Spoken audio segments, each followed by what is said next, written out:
బంగాళదుంప ముక్కలు, పచ్చిమిరపకాయ ముక్కలు ఇట్లా నూనెలో వేగాలి. వేగిన తర్వాత నేను నానబెట్టుకున్న సగ్గుబియ్యం వేస్తున్నాను.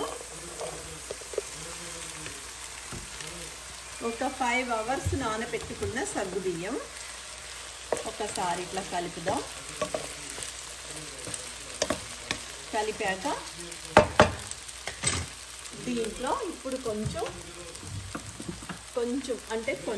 సాల్ట్ వేస్తున్నాను.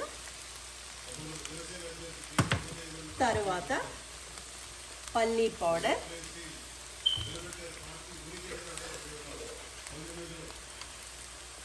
తర్వాత కొంచెం కొత్తిమీర. మా ఇంట్లో ఫ్రోజన్ కొత్తిమీర ఉంది, అదే నేను యూజ్ చేస్తున్నాను అన్నమాట. సో ఇది ఇప్పుడు శుభ్రంగా కలిపేస్తాం. ఈజీగా మనం నానబెట్టుకున్నాం కాబట్టి సగ్గుబియ్యం ఉప్మా రెడీ అయిపోయింది.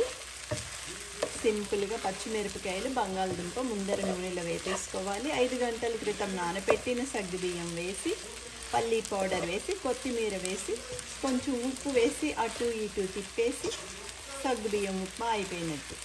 రుచిగా సగ్గుబియ్యం ఉప్మా. స్టవ్ ఆఫ్ చేద్దాం.